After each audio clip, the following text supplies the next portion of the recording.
This is a Rogue Media Network podcast.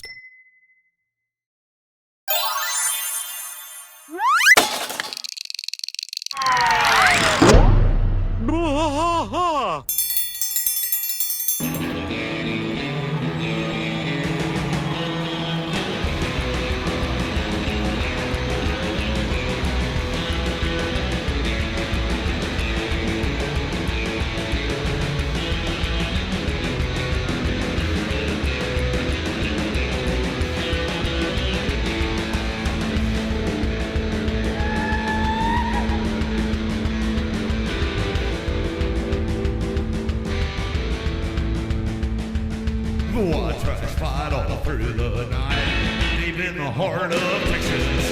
The trailer park is nice and dark, deep in the heart of Texas.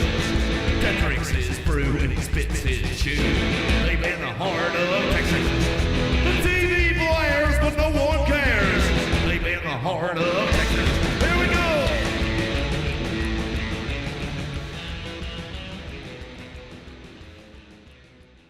Hey there, everybody. Welcome to Bois, a King of the Hill rewatch podcast. I am Mike. And I'm Rusty. He's Rusty, and he's got a mouthful of Kinder Buenos. Kinder Buenos, yeah. Yeah, in the individual serve packages. Yeah, they're good too. Yeah, I've seen the Kinder Buenos in the big, bars, but I've never seen them in the little tiny Yeah, these are self-serve, like the self-serve whatever. single. These are the Fun Kinder size. Bueno minis. Fun size. Yeah. I've never understood that phrase. Smaller doesn't make it more fun. No. Yeah. It's delicious though. I think any girl in her prom night will tell you that. All right, so we are at Season 4, Episode 11, Old Glory. Glory indeed. I did not remember this episode until I watched it again. I don't know if it was one that just didn't stick out to me for some reason, but, it's not one that I think of when I think back to King of the Hill. Yeah, I don't know. This is it's a weird episode. It's a good one. I mean, there's nothing wrong with it at all. It is different though. It's not one that I quite remember either. There's not a ton of story here, Mm-hmm. but it's very good. All right, so we start off in Peggy's quote unquote office, of course, with the hot water heater. Not sure why I call it a hot water heater. You don't want to heat your hot water. And she is typing away. Then she noticed that there's a little crumb in the keyboard. She uses her what do you call those, dust busters that's hanging on the wall to vacuum up the the little dust vacuums up the little crumbs out of her keyboard. Little handheld one. Yeah, she sucks one of them up, and she says, yeah, no problem. While she's sucking it up, it sucks up the exclamation key from the keyboard as well. And she says, exclamation point's a crutch anyway. That's funny. Yeah. Maybe that's a clever Maybe musing. that is a clever musing. So we know that she's sitting there writing musings. And I did make a note here. This is the second episode in a row where we're talking about Peggy's computer. Yeah. That is an old-ass computer. Yeah, so actually we got a little Keypro? Right? Yeah, we got a little K-Pro? So this K-Pro. is this episode was actually produced before our last episode. That's what I thought. So a lot of times in the TV industry and the animation industry and all kinds of things like that, especially in shows that don't have a lot of hard continuity. Yeah. You'll get where they'll be out of production, Right. whatever the order is. Right, They're sure. produced, not necessarily the order they're released. Yeah. This is a perfect example of that. So in this, she still has the Daisy wheel printer. Right. She still has the K Pro. So Dude, this is before Hillenium. I'm telling you, that K-Pro, that's the old school just word processor machine. It's got a 5 1/4 inch floppy slot. Oh, you're talking about the really, really, Oh that's my the big God. ones that are like that, right? Yeah, the big 5 1/4 inch floppies, and it's got the black screen with the orange letters on it. That is a very, very old Very computer. old. Very old. But she's sitting there writing her musings, and obviously she prints them all out and puts them in a folder, which we find out a little bit later. Bobby comes through as she's doing this, and he says, "Mom, I'm home from school. I think I'm going to go soak my feet." That's a Bobby. That's a Bobby thing. That's definitely a Bobby thing. He's going to go soak his feet. She says, "Oh, tough day, Bobby." He goes, "We got this new sub," and of course Peggy immediately makes it about her. What's her name? Mrs. Donovan. Donovan, she's been out of the game for 3 years, getting her master's degree or something. Like it's a bad thing that this lady is getting a master's degree. She said, why would they pick her instead of me? Bobby's like, maybe it's alphabetical. Nope, no. That was struck down in Zagarillo versus State of Texas. Oh, just like Donovan to swipe my gig. Meantime, I'm stuck in here all day grunting out musings for 10 cents a word. Bobby says, well, there's plenty of room in the soap bucket. So now we transition. This is kind of our B story with Bill here. Yeah. We transition over to Fort Blanda, and I don't know how many times we actually see Bill working out, like during his time on the base. Mostly we see him cutting hair. Mostly, yeah. But he's in his Army shirt, and he's playing tetherball all by himself, which is maybe the saddest thing you can possibly do. Play tetherball alone? Play tetherball by yourself. Yeah, it is because it requires another person. It does, and just beating a ball that's hanging on a stick is just very you sad. beating a ball on the end of a stick. You're It not is. really doing anything It's not a sport. productive. Yeah, it's not productive. It seems like your problems are just coming right back to you. But we hear the guys marching by, and you know how they do their cadence. They're saying, "I don't know, but I've been heard. Rusky's ass is mighty red." So they're shouting about Russians. They're called ditties. Oh, they called ditties. They're called Okay. like D-I-D-D-Y, ditties. Then we hear another one. I don't know, but I've been told Eskimo's ass is mighty cold. Which I'm not sure you can say that anymore. When I was in JROTC, Navy Junior ROTC in high school, and they used to do stuff like that. I used to sleep in a big brass bed. Now all I do is clean the head. I remember those. Yeah. And then, Mama, can't you see what the Navy's done to me? And you would just do little songs like that. Sure. And what it is, it's it sucks to have to go do that for anybody. So even the leadership doesn't want to go do all this stuff, but it's just a part of the discipline and the regimen. So to make it fun for everybody, they don't call it fun. They would never say the word fun. Yeah. But to make it fun, they call them ditties. Yeah. And there's like actual, like if you go to on bases and stuff like that and go to where they have their stores and stuff, their exchanges and stuff, they have CDs of just ditties. Really? 100 ditties on this It's album. kind of like sea shanties or whatever, right? Yeah, it's that kind of thing. That kind of thing. But And the best ones are the Marines, because they do this like singing things like lefty, lefty, righty, leo, and they do Really? like this kind of like cadence thing where they sing. Yeah. I didn't know that. It's interesting, yeah. I didn't know about it either until I was in JROTC in high school and learned about it. So Bill Long is time over ago. there playing tetherball all by himself, which again is super sad. Super sad. He sees a flag burning ceremony over to the side. So he's like, Something hey. I actually know about too. Really? From JROTC.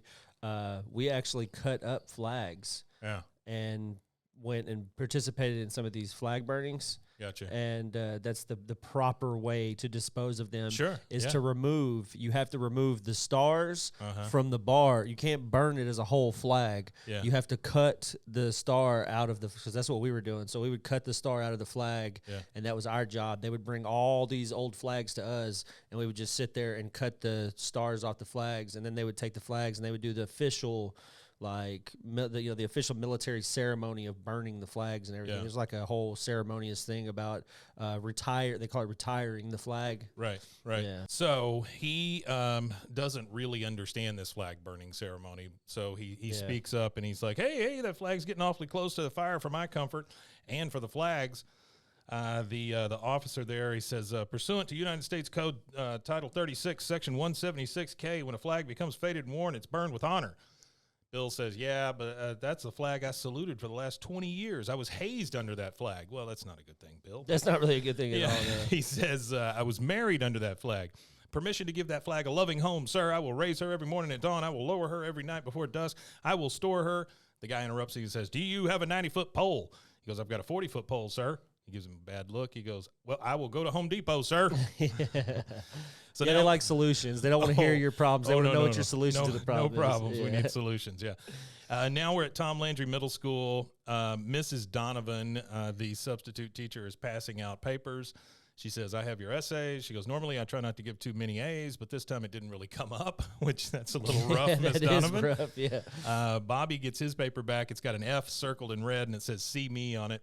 So he goes up to Mrs. Donovan after the class lets out, and he goes, oh, you wanted to see me, Mrs. Donovan? She goes, no, I just wanted to confirm that you can read. Damn, Mrs. Donovan. Wow, that's terrible. That's rough. That's really rough. Donovan's got it. Okay, the same that night we're at dinner with the Hills. There's no Luann at the table, but the three are there. Bobby, Hank, and Peggy.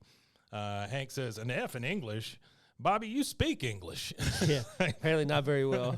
Peggy says, Hank, it's not entirely. And that's such a dad thing to say, though. Oh anytime my gosh, yeah. I never ever really got bad grades in English, but anytime my grade was below like an A, or if I got like a B or maybe like a high C or whatever for whatever reason, like even if it was just during the halfway mark of the 6 weeks, it would be like, why you got a C in English? You speak English. Well, it's the same thing with Spanish. All those kids that were in Spanish, like when I was teaching middle school and stuff, you're like, you speak Spanish. Why is it? The problem is that it's a very book type Spanish. It's not the same thing. Yeah, it's not the same thing at all. Peggy speaks up and goes, Hank, it's not entirely Bobby's fault. That Donovan has had it in for me ever since I was assigned the parking space under the tree. She hates me and is just taking it out on you. No, this is not an F paper. It's a solid D. Well, thanks, Peggy. That's God. Shooting for the stars there. She can't even make it's your own kid. Come on. That's what I'm saying. She can't even make You could at Bobby least give him feel a better. C.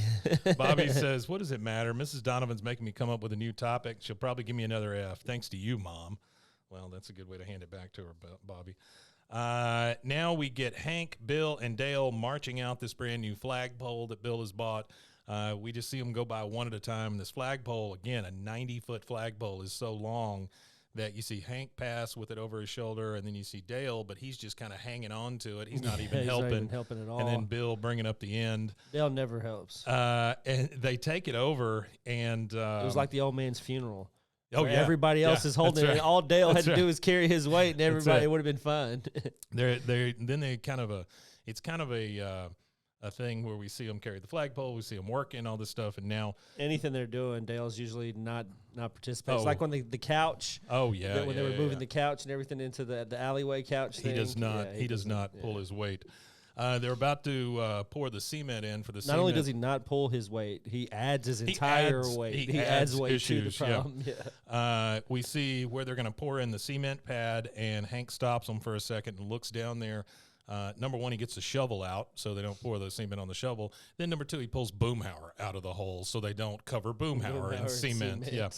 And then all four of them raise the flagpole, and it looks like that famous Iwo Jima. Yeah. The big, the Marine Corps Iwo Jima flag raising. They've got it up, and this flag, this is the biggest flag I've ever seen in my life. This massive flag. This reminds me of like some of those car dealerships, like in Dallas or something. You'll see, and they'll have this flag that's like 16 city blocks wide or whatever. I mean, this thing is huge. It's huge. Oh my God. It's like you could see that. You could see it from blocks away. Oh, you could see it from miles away. You could see it from space. But this is a giant flag towering over Rainy Street. Old Glory. So now we see Bobby in his room, and he's trying to come up with another subject, and he's thinking, and he hears the flag hit the window, and he goes, oh, wind. And then, no, flag. He sees the flag because it hits again, and so now he's going to do a thing on the flag. He goes into the living room where Hank is watching TV and drinking a beer, and Peggy's got a little magazine that she's flipping through. He goes, Mom, Dad, I finally picked an essay topic, Why Bobby Hill Loves America. And, of course, to Hank, this is music to his ears. He's like, I'd like to see your teacher give an F to the U.S. of A. And Peggy says, Hank, that woman could fail ice cubes to the Eskimos. I don't know what that means. It means nothing. Well, she messed it up. It's sell ice cubes to Eskimos. That is what the expression would be, but she just... That's the second mention of Eskimos in Have this you ever episode. seen Trailer Park Boys? Yeah. It reminds me of the Ricky-isms. Oh, yeah. What does he say? Water under the fridge or rocket appliance. It's not rocket appliance. Yeah. Next, we go to Bobby laying on his bed. There you go. That's another podcast. Trailer Park Boys. They got like 13 seasons. Just all the isms. Yeah. He's laying on his bed. He's kind of given up. He's just he didn't know what to do with it. Peggy comes to the door. She goes, how's it going, honey? He goes, oh, not so good. He goes, Mom, do you ever have trouble getting started when you write your musings? Here's shitty Peggy. She says, she just kind of laughs and goes, nope, not at all. Yeah. No, I just sit down and write what I feel. I, Peggy Hill, the heck out of it. Okay, we're going to need an opening line, one that's going to grab people's attention. And Bobby's just like, she goes, anything. He goes, oh, how about US of A stands for United States of America? Oh, that's crappy. I'm going to get another F. And Peggy says, well, with that attitude and a poorly written essay, yes. Damn, Peggy. Bobby says, you've got a great attitude, Mom. You you could probably write a great essay. And Bobby knows exactly what he's doing. Yeah, he knows exactly what he's doing. Peggy is like only, and that's the thing is everybody, he could play her like a fiddle because absolutely, he knows her so well, and she's that easy. All you got to do is challenge her intellect. Oh yeah, and she'll do anything to try to prove her intellect, even if she doesn't have very much. Just play on her ego. Anytime you play on her ego, you got it.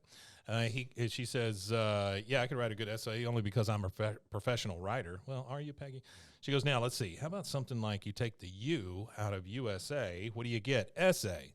An essay. Well, that sucks, Peggy. She goes, that will explain to you why Bobby Hill loves America. He goes, Mom, you're on a roll. She just goes, oh, well, Bobby, just get me a soda. What kind of soda do you think she drinks? I know what kind of soda she drinks. What's that? He brings her a grape soda. Oh, he brings because her a grape soda. During her writing, he switches it out for another one. I would have said club. Yeah, I would think so too. She drinks static water. Yeah, like TV static. So we get this little montage of Peggy just sitting in Bobby's room writing, Bobby changing out her grape soda, Bobby laying on the bed playing the Game Boy while she's doing this. And then finally Bobby falls asleep in his bed. She pulls the covers up to him and then just lays the essay right next to his head. The next day at school, Bobby's at his locker. He goes to shut the door and boom, there's his mother. And he says, yeah, scares the crap out of him. He goes, Mom, what are you doing here? You're not teaching today. She goes, no, I wasn't asked to. I thought I'd stop by and see if Ms. Donovan got a chance to grade your essay. Did she? I mean, again, she could care less what Bobby gets. She don't care. She's wanting a good grade for herself. Gratification for herself. That's all it is. That's all it is. Some weird, like, it's it's not as weird, but it's almost as weird as those people who look young and go to kids' schools and pretend to be at their schools.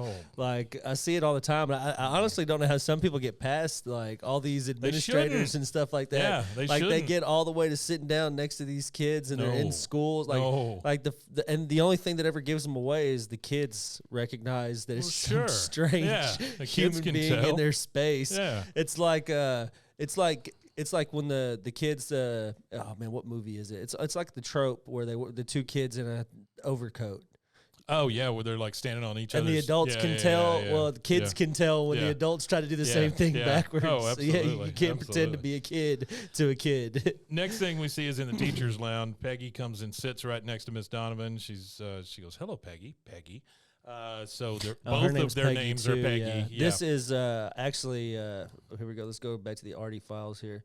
Artie facts. It's funny too because anytime he adds a Peggy fact now, and it's Peggy being an asshole, he does hashtag shitty Peggy on his fact sheet here. I like that. Good job, Artie. But so the voices in here. I'll go ahead and just run down through a few of them. Well, not even a few of them, just one. Peggy Donovan is voiced by Heather Locklear. Oh, really? So if you don't know who Heather Locklear, she was on Dynasty, TJ Hooker, Melrose Place, and the one that I watched the most of her in was Spin City. Oh, yeah. Michael J. Fox. I completely forgot she was in Spin City. And then later on, Charlie Sheen finished that one off. Completely forgot about that. Yeah, she was also married to Tommy Lee. She also married Richie Sambora, and she also dated David Spade. And since 2008, that's quite a run there. Yeah, she had a lot of alcohol, drug-related incidents. Yeah, and I think she was also tied to Charlie Sheen at one point, wasn't she? Yeah, I think she's during the Spin City days. Her and Charlie Sheen. Now. And if you know anything about Charlie Sheen, he's a fucking warlock. Smoking 7-gram rocks. He is rough, man. It was gold. It was comedy gold when he was on his little like TV rant after he was winning. He was winning. After he started shitting on Chuck Lorre and everything and doing that whole crazy little thing he went on. That was insane. It was good TV, though. It was great TV. It was him and, the guy from Christmas Vacation, Uncle Eddie. Shitter's full. You know who I'm talking about. He went nuts, too. Damn it. What is his name? Anyway, it'll come to me here in a minute. So now we're in the teacher's lounge. She sits right next to her and says, Peggy, Peggy. She goes, listen, my son wanted me to ask you if you got a chance. Oh, Randy Quaid. Randy Quaid. There you go. Yeah, he went insane, too. I think he was always a little. All those videos of him having sex with that woman in a motel room while he was taking down the government or whatever. Just insanity. Just crazy stuff. She goes, listen, my son wanted me to ask you if you got a chance to grade his essay. She goes, no, I hadn't had a chance yet. She goes, a quick turnaround when marking a student's paper is the most important rule of teaching. Heather Locklear, or the other Peggy, says, yes, well, I wish I could stay and chit-chat, but I've got to teach a class. And you? She goes, I could stay and chat, because Peggy has nothing to do. Later on in the hall, Bobby is at his locker again. He closes it, and boom, there's Mrs. Donovan. He's like, she says, Bobby, may I have a word with you? And then Peggy comes up. She goes, honey, Bobby, you forgot your pencil this morning. And she kind of reaches into her culottes trying to find him a pencil. And she goes, oh, well, so did I. And so she's obviously there for another reason. The teacher says, oh, I'm glad you're here. I was just about to return your son's essay. Bobby's like, wow, an A. And Peggy's like, oh, yeah. She goes, so just an A, not an A+? She goes, well, you'll have to tell me how you came up with that opening line. And then both of them start to talk, Peggy and Bobby, and Peggy catches herself, and he says, well, when I'm gonna be honest with you, Mrs. Donovan, I was stuck, so I went to mine. He kind of looks at Peggy, and she expects him to say my mother. She says, all I did was, and then he continues and just says, that came to me while I was taking a bath. And then he kind of like switch. You can see like a switch in him. Oh, yeah. And he kind of slips into this like, all right, this lie. He's going to act it up. Yeah. He said, I find my best ideas come to me when I'm soaking in the tub, sipping on a cup of cocoa. All right, Bobby. Peggy says, well, that's very interesting because when I'm stuck on a musing column, what I like to do is find someone helpful to bounce ideas off of. She's really fishing for that compliment, boy. And Bobby says, that's not really my style. What works for me, see, is the cocoa. He's just like, no, get out of here. Teacher says, that's because you're a writer, Bobby. Your mother's just a muser. Looks like the torch has been passed and it's finally been lit. And boy, do we get a pissed Peggy. Yeah, she's pissed. Pissed.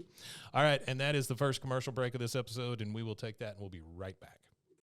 Well, let me tell you, Rusty, eating healthy used to be a struggle for me, but that was before I discovered the BlendJet 2 portable blender. The BlendJet 2. Now when fast food temptation strikes, I just blend up a delicious and nutritious protein shaker smoothie. They gave us a whole bunch of those little packages that came with the blender. Yeah. And there's some really good flavors in there. I mean, there's some like that matcha thing. The green matcha? Yeah, those are pretty damn good.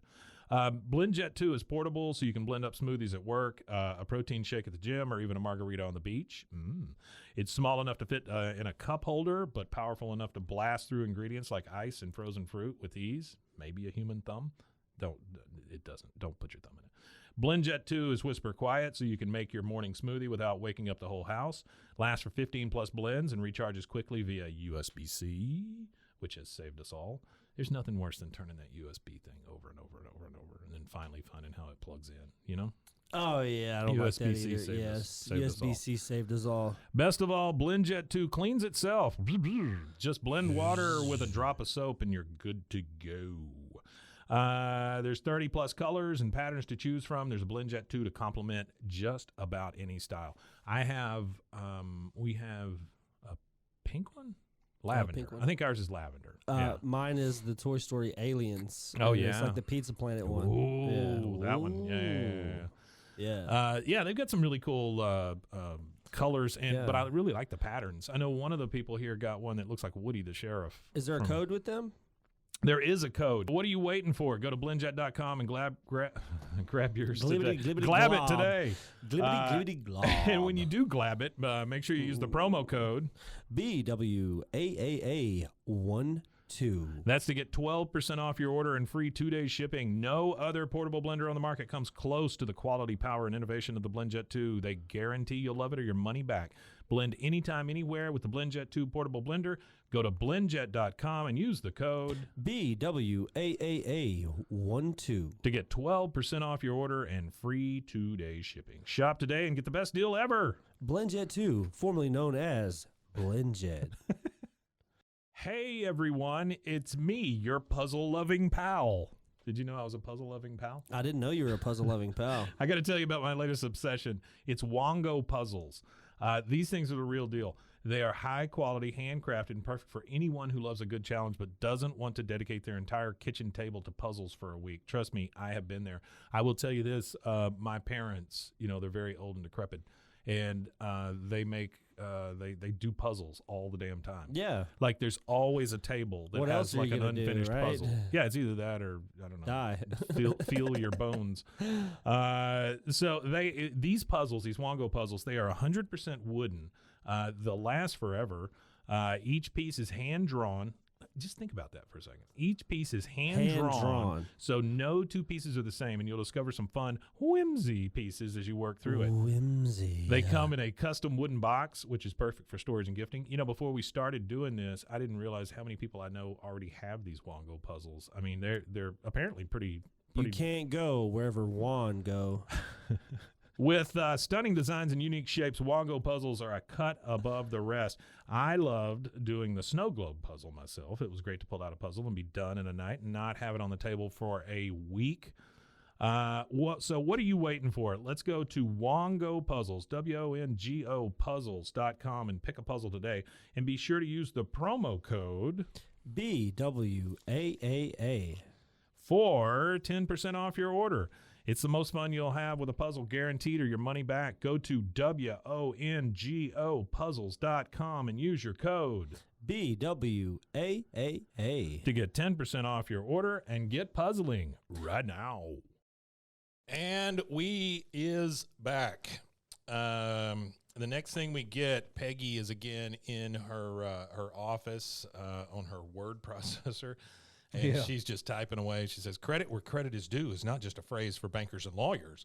She's like, good, but not great. Luann comes to the door, and Luann goes, well, why don't you just get Bobby to help you? He got an A, Aunt Peggy. Let's be honest. When was the last time me or you got an A? And Peggy's like, May 24th, 1974. She knows exactly when the last time she got an A. That must have been her senior year. Oh, yeah. Yeah, so it would have to be. That dates him a little. My dad wasn't even born yet. My dad was 14. Your dad was 14 in 1974? Mm-hmm. I was 5. His dad was like in his 50s. Wow. In 1974, he was in his 50s? Yeah, my grandpa was born in 1912. Oh, wow. But to like give a comparison, my mom's grandpa was born in 1903. Yeah. So my grandpa from my dad's side, he was 60. He was closer in age to my great grandfather was. Yeah. Wow. Next thing we see is Bobby in the cafetorium with a crowd of kids around him, and he's just like sipping that milk like he's a big shot. Sipping that milk. Bobby says, I find that adverbs are overrated and that your adjectives are your real go-to guys. Okay, Bobby, nobody cares. Principal Moss comes up and goes, hey, there's my little Shakespeare. We got a pep rally coming up, and I want you to read that essay of yours to the children. Bobby kind of looks around and goes, all right, I'll do it for the children. For the kids, yeah, you got to do it for the kids. Next, we get Peggy. She is in the kitchen at the Hill House. She's reading some papers, and she goes, Hank, take a look at these and tell me I'm not crazy. And she starts handing these to Hank, and Hank says, my husband's love affair with beer and why I'm not jealous. Well, I do like beer. For Hank, everything is just face value. Well, yeah, I do like beer. Peggy goes, I thought it was great too, but apparently the arts editor of the Arlen Bystander thinks people are much more interested in celebrity birthdays than reading my musings. Hank, taken back by this, he goes, they stopped running your musings? Peggy says, oh, Hank, they think the public doesn't care what's on my mind. Hank, well, we don't, Peggy, but Hank says, don't give up, Peggy. Hey, look at Bobby. He got an F and bounced right back. This is like an F for you. All you need to do is find a good topic like Bobby did, though it wouldn't go near the flag. Bobby's pretty much written the final word on that. This is just killing Peggy inside, right? I mean, this is really getting her into a ball, and she's like, I wrote Bobby's essay. Yeah. And Hank says, what? No, the flag inspired Bobby to greater heights. She goes, no, it was all me. It was all me. Another shitty Peggy thing. She's got to take credit. Well, that's the thing is she didn't. That's the thing that I don't get about Peggy at all right here is she didn't want the credit to begin with because she let him write. Mm-hmm. She let him go off and start his deal. Yeah. But now she's pissed because he's getting too much credit. Yeah. Yeah, she wants all the credit, but she doesn't want anybody to know she has the credit, but she still wants the credit. What's your point here? Oh, her point is she's an ass. Yeah. He goes, you wrote the whole thing? She goes, you know he's never even thanked me, not once. And would it kill him to say to people, my mom helped me with that line, or my mom wrote the essay, or I had nothing to do with it? Well, that's a lot, Peggy. Yeah. Hank says, well, I agree. He shouldn't take the credit, but you shouldn't have written it for him in the first place. From where I'm sitting, you're both screwed up. Now, what are you going to do about it? She says, well, I cannot speak for Bobby. He goes, well, you have no problem writing for him. She goes, damn straight, I got an A. Damn, Peggy, damn. The next thing we see is inside Con's house. It's dark, and Con and Min are in bed. Con is dreaming, and he's kind of muttering, Gwyneth Newsom phone, where's my lunch? And Min rolls over and goes, Con, wake up, it's 10:30. And she goes, you're late for work. He goes, what? No, it's still dark out. He looks out the window, and that giant flag is covering his whole window. Damn house. Yeah. So he thinks it's the middle of the night. That is a little obnoxious for a flag for a neighborhood. It's huge. The next thing we see is Con going out in his bathrobe to take down the giant flag. Bill comes to his back door, and he's in nothing but a towel. And he goes, Con, you touch that flag, and that'll be the last thing you ever touch. You very rarely hear Bill threaten somebody. But Bill has the capacity. So Bill's nuts. Yeah, he has the capacity. Well, not only is he nuts, he's proven himself to be physically capable of hurting something. Oh, sure, absolutely. But he's in that towel, and they start chasing each other around. Finally, Con runs off, and the towel falls off Bill, and we get naked Bill right in the middle of the middle of the street. Bill's balls with his little shriveled butt. Next, we're at the soccer field. Bobby, that was very progressive, though, to show ass on television. It really was, even if it's animated ass. Yeah. Next, we're at the soccer field. Bobby is up on the top of the bleachers. Here comes Clark Peters. Hey, Bobby. And he goes, hey, Clark. He goes, I've never said anything, but I really admire your writing. He goes, if I had a gift like yours, I'd share it. He goes, oh, that's nice. He goes, my favorite hobby is due Thursday. And you see him just kind of slide the paper over to Bobby on the bench. I'll turn it in Friday so they don't get suspicious. And then it shows down at the bottom of the bleachers, there's all these kids just clamoring for Bobby to start writing their essays. That night, we're at the Hill House. We're in Peggy's office, and Bobby comes in there, and she goes, you have something you want to say to me? Because she's still upset, you know. Yeah. Bobby's like, yeah, well, everyone's asking me to help them with their papers because, well, you know, I am the best writer in school. She goes, really? Well, you're not even the best writer in this school. I am. I wrote that essay. Me. He goes, I never said you didn't. She goes, yes, you did. Now, if you don't mind, I have to get back to my musing column because no one is going to write it for me. Bobby says, I thought the bystander wasn't running your musings anymore. She goes, yeah, well, the time it took them to turn it down, my last batch, I've written 185 more, 161 of those being pure gold. The rest are resubmissions. Bobby gets this look on his face. Such an ass. Oh, it's such a shitty thing to say. Yeah, she's a bitch. But he gets this look on his face because he sees the file folder, you know, full of just all of those musings, and he has an idea. Next thing we see is middle of the night, Bobby is sneaking into Peggy's office, and he's reading those musings.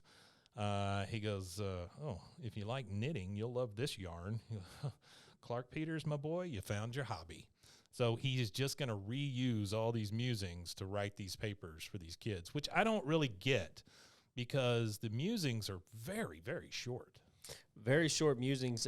Well, that's the joke. I think that's a part of the joke is that her musings suck so bad and they're so little. They take up so much little real estate on the actual news page that it's maybe they're so. that bad. So now it's the next morning. Hank is eating cereal in the kitchen. Peggy comes in. She goes, did you read The Bystander this morning, Hank? And then she just like shoves it right in front of his face. He goes, no, not yet. He goes, it's Frank Gorshin's birthday. And I wrote down who Frank Gorshin was, but then I realized on the next page, Hank tells us who he is. He goes, he was the Riddler, you know, and he's the guy who played the Riddler in the original, Frank 60s Gorshin. Batman. Yeah, She which goes, his birthday, according to Artie here, was April 5th. So that kind of sets the episode. There you go. So it would, again, show that it was written out of order. But this aired in like November, I believe, right? It's either November or December. Oh, it's air? Yeah. This is the first one of the new year. Oh, it is? This is after so. January? January 9th, 2000. Okay. All right. This is the first one of the new year. Not only is it the first one of the new year, it is the 71st episode. So that just gives you a idea of how many. We are now 52 weeks is a year plus 21 more. Yeah. Was that right? Is that right, Matthew? 21 more. Well, no, 20, what'd you say? 71? Yeah. So it'd be 19. 19, sorry, 19 more. So yeah, we're deep. We're deep. We're deep. We're deep. Yeah. She goes, next to the birthday column, Hank. He goes, oh, your musings are back. Hey, good for you, Peggy. How'd you do it? She goes, I bought ad space. Damn. She bought ad space in the paper That's just to rough. get her column back. That's rough. She That's bad. When they kick you out and then you pay to come back in. That's terrible. It's like being allowed to do something for free for so long and then now you're paying to be there. He goes, She goes, damn right. Let the readers get hooked again. Man. That's when I pull the ad and wait for the call. Yeah, that call ain't coming, Peggy. Nah, that call ain't coming. We then see the ad, which literally says advertisement over the top of it, and then says Musings by Peggy Hill. The teacher, Mrs. Donovan, is looking at it, and she sees it and gets suspicious because she's reading through those, and then she's comparing them to the papers that are on her desk. The next thing we see is Peggy is at lunch at Tom Landry Middle School, so I'm assuming she is substituting or she just hangs out at the damn middle school all day. Yeah. The other teacher comes over and sits down with her tray, and she goes, so many people like to knit. Peggy goes, oh, I see you read my column. She goes, oh, I read it twice. Well, thank you. Would you mind writing a letter to the editor to that effect? Because she's trying to get her column back up. Lady says, well, if I write one for you, I'd have to write one for Clark Peters. Peggy's like, well, if you think it would, I don't follow. She goes, it seems both you and Clark Peters both believe that, quote, when it comes to tea cozies, it's either crochet or the highway. Now, that doesn't sound like the Clark Peters I know. The Clark Peters I know likes to burn things. And Peggy's like, oh, my God, I feel so plagiarized. She goes, plagiarism? That's a serious accusation. She shows her all of the different papers, and she goes, you might have to, one might have to level my entire 7th grade class, which has turned in papers on napkin rings, those useful things, autumn, love it or leaf it, and my favorite, did you know Emily's husband is having an affair with root beer? Don't worry, she's not jealous. I love that one. That one's great. Peggy says, obviously, someone has hacked into my K-Pro. Well, no, Peggy, nobody's getting into your damn K-Pro with its 256 megs of memory. The lady says, I can't believe that. Or I can believe the 9 children who told me that Bobby wrote their essays. 9 kids. 9 children. Dang. Peggy says, Bobby Hill, get over here. How dare you steal my musings? Bobby comes over. She goes, it's your fault for writing my essay and getting me an A. Nobody bothered me when I was a C student. That was kind of always my take on things. I would show up and get a C without being able to, without studying or anything. And I just figured, screw it. Nobody's going to bug me about a C. You know, I mean, the C's good enough to get by, and I don't have to sit at the front or anything. Peggy says, Bobby. And then the teacher says, well, now we're getting somewhere. If I may steal something from your musings, the sauce thickens. Peggy says, what do you want, huh? Money? I spent it all on that ad. The teacher says, I think the right thing to do would be to apologize. Peggy says, right. Bobby, tell her you're sorry. Jeez, Peggy, damn. The lady says, no, not to me, but to the entire student body. And what better place than tomorrow's assembly? I suggest you each write your own apologies. Otherwise, I will file a formal complaint with Principal Moss. Peggy says, what did they teach you in that graduate school? The teacher says, how to survive. And then she just kind of storms off with her tray. And that is the second commercial break in this episode. We will take that, and we'll be right back. Hey, Rusty, did you know that you could be putting oil and chemicals in your coffee? No, I didn't know that. I mean, I love coffee creamer, but I don't think I've ever turned a bottle around to actually see what's inside. You know, recently I did, and I found out many of my favorite creamers, like especially the one my wife used to use, they contain ingredients I would never intentionally add to my coffee cup, like canola oil, dipotassium phosphate, whatever that is. Terrible. Artificial flavors. I can't take artificial flavors a lot of the time. Yeah, you know, I'm good on any flavoring. They taste gross. I don't like flavors in my coffee. I like the earth and flavor of coffee. I mean, I love coffee. Don't get me wrong. I do love it. I just I don't like all that crap in my coffee, right? Yeah, no, who does that? So let me tell you about Laird Superfoods then. They have better ingredients, amazing taste, and functional benefits. Laird Superfood creamers are crafted from the highest quality, all-natural, real food ingredients. All Laird products are sustainably sourced and thoroughly tested to ensure that you're incorporating the cleanest, finest fuel into your routine. Now, they're all natural. They've got whole food ingredients. They contain naturally occurring MCTs from coconut oil, and everybody tells you coconut oil is good for you. Mm-hmm. There's no artificial flavors, no colors, no additives, no sugar from highly refined corn syrup. So that's a big deal right there. If you take one thing you do every day and make it better, Laird developed his creamer himself to stay powered for a day on the waves. He was a big wave surfer, Laird Hamilton was, and he needed a morning fuel that could allow him to spend the entire day chasing the ultimate wave.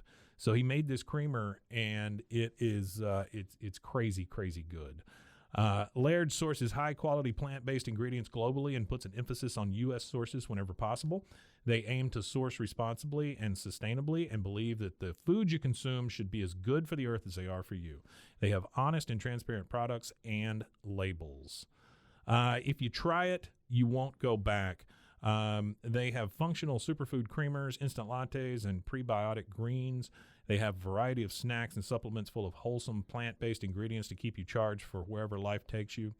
So to get a deal on Laird Superfoods, I need you to go to zen.ai BWAAA King of the Hill. So that's zen.ai/BWAAA King of the Hill. And your offer code there is BWAAA. So Laird Superfoods makes a better creamer that keeps you powered all day, and it's better for you, the earth, and your coffee. What do you say, Rusty? You want to go get some coffee? Coffee.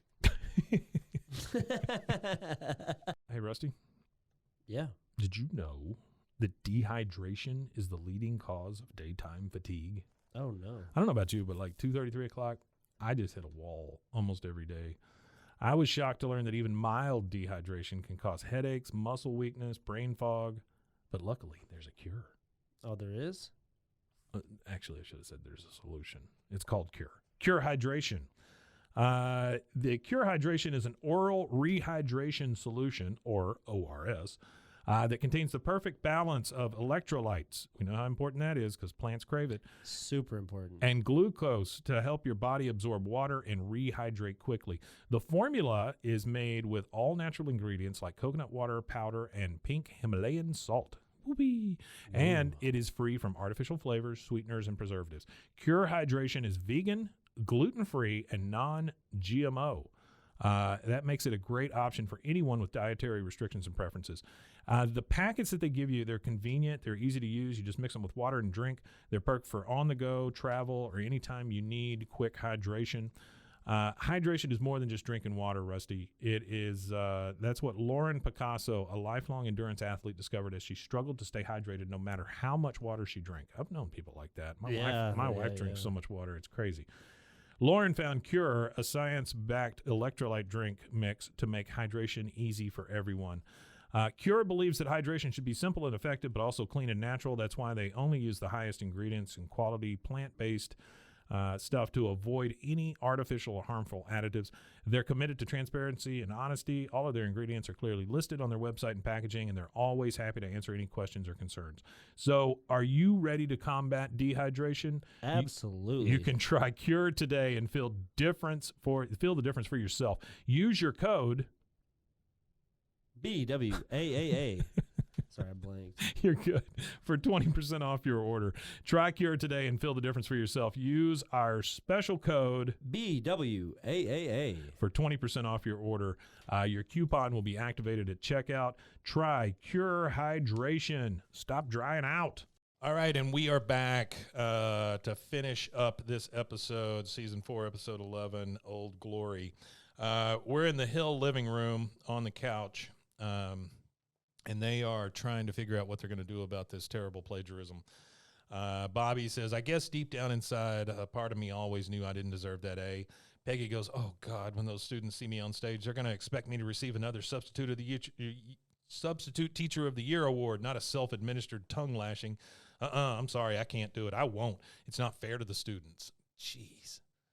It's that's bad. I don't want to apologize because it's not fair to somebody else. Sounds like somebody who doesn't want to say I'm sorry. I never thought Peggy was this crappy until we started doing this show.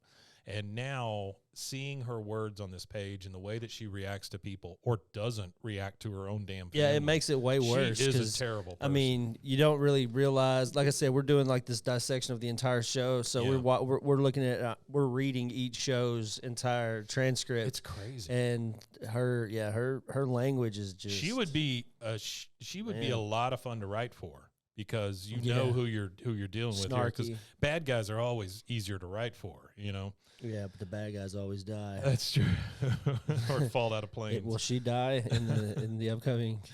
Will Peggy be a ghost and Hank will be alone? Oh, I like that. Wouldn't that be funny? Peggy's I a mean, ghost. wouldn't that Peggy just be a ghost? Not funny, but wouldn't that be like It'd be funny. Yeah. interesting for the show? Hank says Or she just haunts people well, instead. she kind of haunts them now. Yeah. Hank says, what you two did was wrong. You've not only disgraced the flag, you've disgraced the republic for which it stands. If I were you, I'd start writing your apologies, and if I were you, I'd hide yours from Bobby, talking to Peggy. Yeah. Hank walks off. Bobby says, it's all my fault, Mom. I'm so sorry. Peggy finally admitting something. She goes, I'm sorry, too, but I'll be damned if I'm going to get up on that stage and apologize to that woman. Well, you're really apologizing to the school. You're not apologizing to that woman, but whatever, Peggy. Bobby says, we have no choice. If we don't go to the assembly, Mrs. Donovan's going to turn us into Principal Moss. Peggy says, oh, don't worry. We're going to go to that assembly, and we're going to put on one hell of a show. He says, what do you mean? She goes, those students don't need an apology. They need something to believe in, and that's what we'll give them. Boy loves his country. Mother loves her son. It's an American as apple pie. And if Donovan says boo, they'll hang her for treason. I don't think that's going to happen, Peggy. I'm not real sure that treason is on the table here. Bobby, of course, from that, all he gets is the apple pie part, and he goes, yeah, I love apple pie.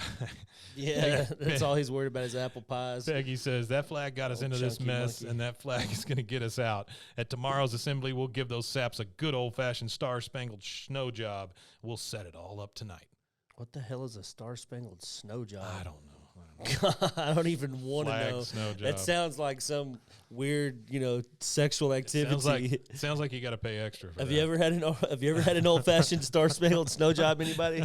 Let us know. That's at least $25 on a good day. That's whew. Now we're at night. Hank is in there brushing his teeth. He's getting ready for bed. You can tell because he's in his white T-shirt and his boxers. Yeah, that's his default. It's his bed attire. Peggy and Bobby kind of sneak in while he's doing that, and she's telling Bobby, get the keys to his truck from his pants while I distract him. Go, go. And she just kind of comes in and leans on the bathroom door to distract Hank. She's oh, honey, is the grout cracking on the tub again? And he, of course, Hank, taken back, he's like, what? Oh, good Lord. And he starts looking at it. Bobby grabs the keys. Yeah, she knows exactly how to get him going. So now they're sneaking out of the house together. And Peggy's like, now at night, Mr. Dotreve keeps that flag folded in his garage. So if and she looks out and goes, oh, shit, the flag is still up.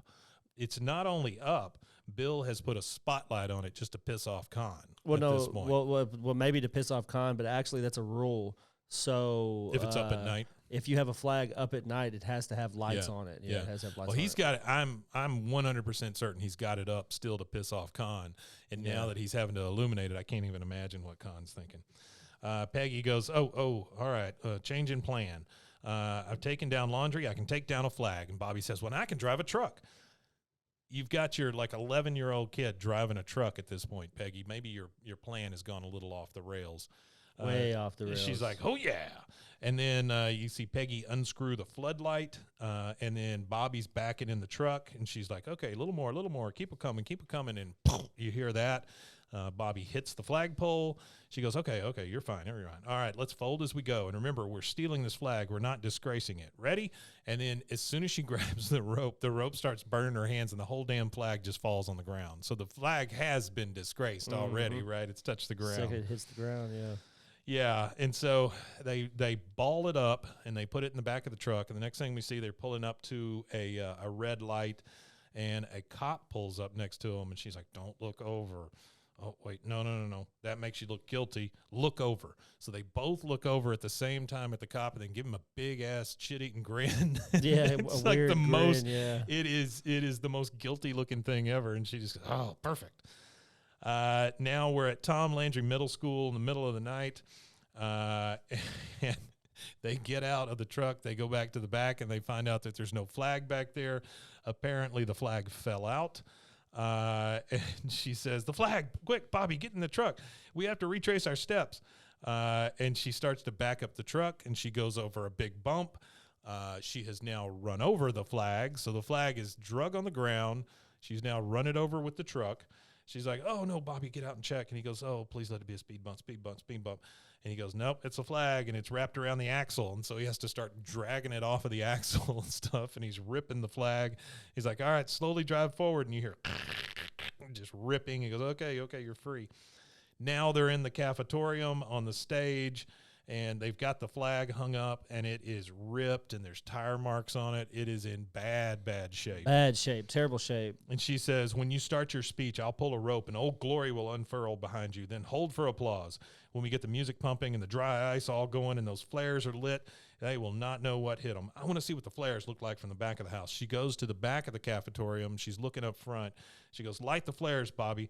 And the whole room just lights up orange, like flares. You don't put flares inside. Flares. So for any children that are watching, flares. Don't try that at home. No, man. Not flares. Don't light flares at all. And if you do light them outside. I'd light a damn sparkler or a M80 or something inside before I light a flare. Don't light flares outside, especially if you're in Texas, because it's real dry right now. It's real hot and dry.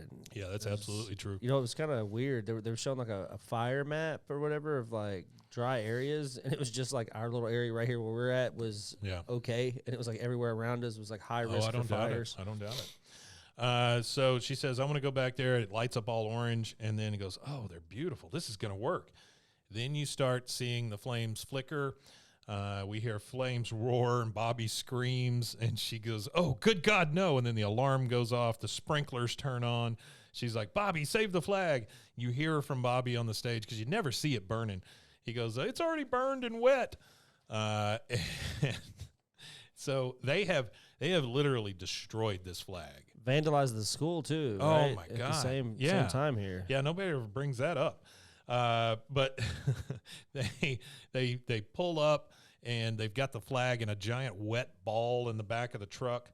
And she goes, just don't stand there, rip it down, and let's get out of here. They speed off in the truck. You see them pull into the garage. They pull the door down, and there's just that wet ball of a flag out in the middle of the street. At this point, they just like screw it. They just left it. Yeah, somebody will see it and they'll figure it out. It's terrible.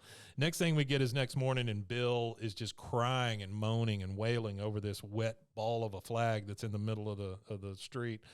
What kind of animal would do such a thing? A bear? A bear? A bear. A bear. That's what he's in the middle of town in Texas, and he goes straight to bear. He thinks a bear balled up the flag. Okay, so the next thing we've got is by the way, as he's bawling and crying over this thing, you see this little group come around, and Boomhauer comes over, and he's got his Japanese kimono on. And he takes it off in the middle of it and like tries to cover up Bill with it, because he's in shock. Put it on his shoulders, yeah, and he's wearing these tiger striped underwear, his usual panties. Oh my gosh, yeah, little chonies. The next thing we see is now they're back on the Army base and they're having a flag burning ceremony, and you hear Bill say, "I present this flag for final inspection and fitting disposal, sir." We're back at Fort Blanda.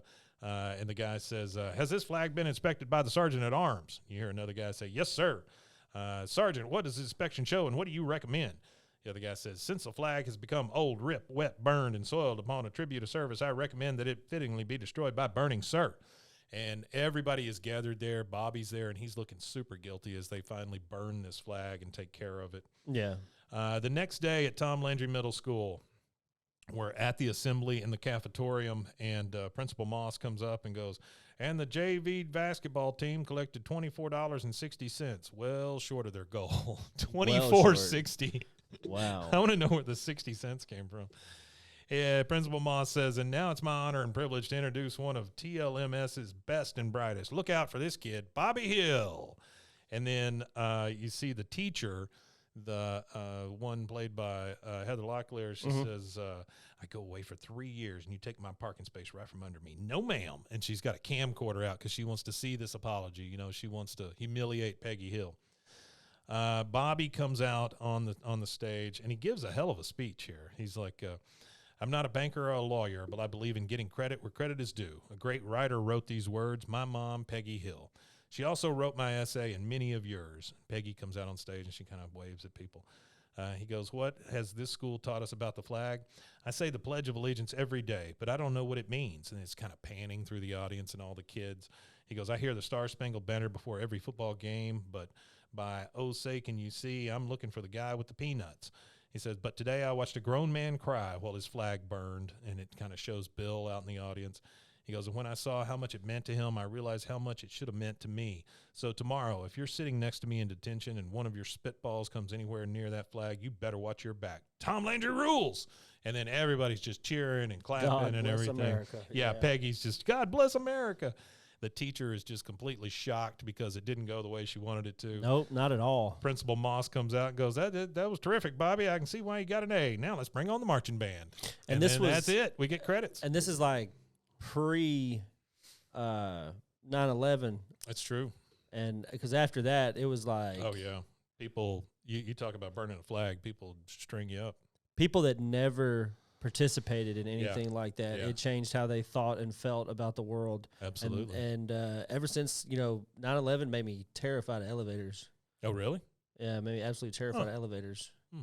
It's terrible coming up here. Oh yeah, I would rather. I know it's if it was only like 4 floors up, I would take the stairs just to go to 4 floors. Wow. But I'll take the elevator since that's no other choice. But like 1 or 2 floors of elevator, I know that if I fall, I'll survive it.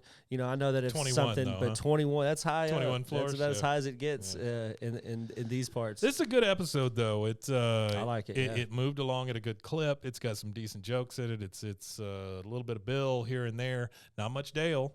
Not much Dale, which is good. Not much Luann. Just the one couple of lines. Which we love Luann. She did. Yeah. Love Luann. She's an idiot, but we love her.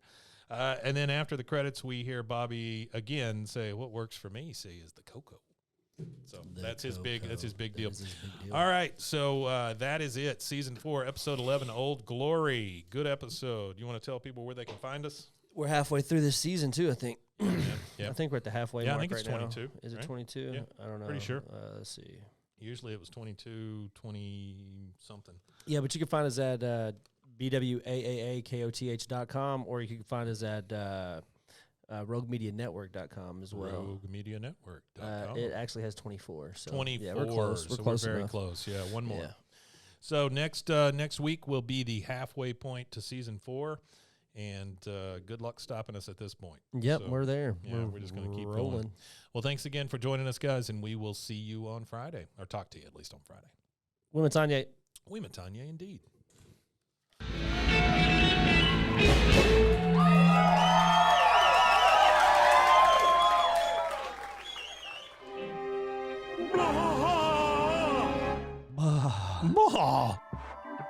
This has been a Rogue Media Network production.